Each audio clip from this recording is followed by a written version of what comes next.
In the cradle of the Himalayas, nestled along the banks of the sacred Bagmati River, stands the revered Pashupatinath Temple.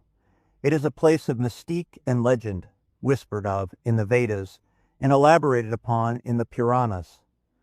This story draws from those ancient texts to recount the tale of how Lord Pashupatinath, the Lord of Animals, came to reside in this hallowed sanctuary. Long ago, in a time when the boundaries between the mortal and divine were fluid, Lord Shiva grew weary of the ceaseless demands of the gods and humans.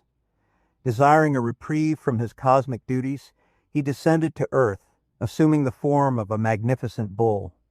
Parvati, ever his devoted consort, followed him, disguised as a gentle cow. Together they roamed the verdant forests of the Kathmandu Valley, delighting in the simplicity of their earthly forms. Their presence did not go unnoticed. The sages of the valley, steeped in Vedic wisdom, observed the extraordinary aura of the bull. Its very hoofprints seemed to sanctify the earth, and the air around it vibrated with divine energy. They realized that this was no ordinary creature, but the embodiment of the divine. In their eagerness to capture the bull and worship it, the sages began to pursue Shiva, but the Lord, ever playful, eluded them, disappearing into the dense jungles. When the sages eventually found him, Shiva transformed into a lingam, concealing himself in the very earth they trod upon.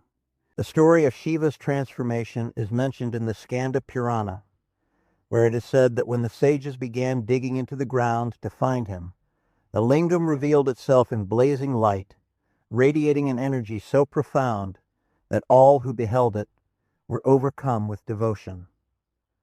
The gods, led by Vishnu and Brahma, descended to the site, proclaiming it the abode of Pashupatinath, the protector of all living beings. This lingam was no ordinary symbol.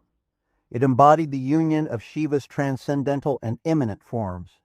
The sages, realizing the sanctity of the site, declared it the most sacred of Shiva's earthly abodes.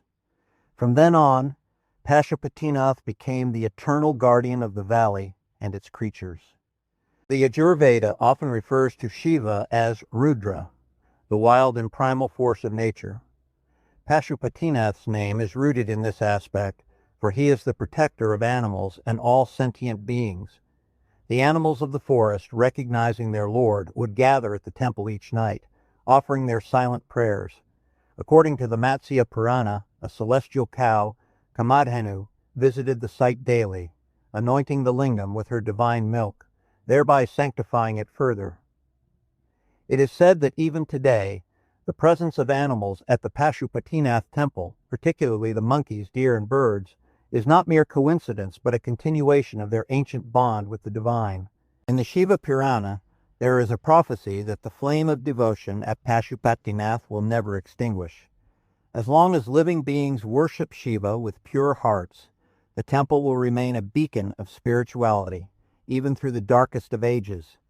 It is also foretold that when the Kali Yuga ends, Shiva will rise again from this very site, heralding the dawn of a new cosmic cycle. Today, the Pashupatinath temple stands as a testament to the timelessness of devotion. Pilgrims from across the world visit its sacred grounds, offering prayers to the lingam that once shielded Shiva from mortal eyes. The Bagmati River, flowing serenely by, carries their prayers to the cosmic realms, whispering tales of the Lord who chose to walk among his creations. And thus, the story of Pashupatinath continues, an eternal thread woven into the tapestry of Vedic and Puranic lore, reminding us that divinity resides not only in the heavens but also in the earth beneath our feet and the creatures who share this world with us.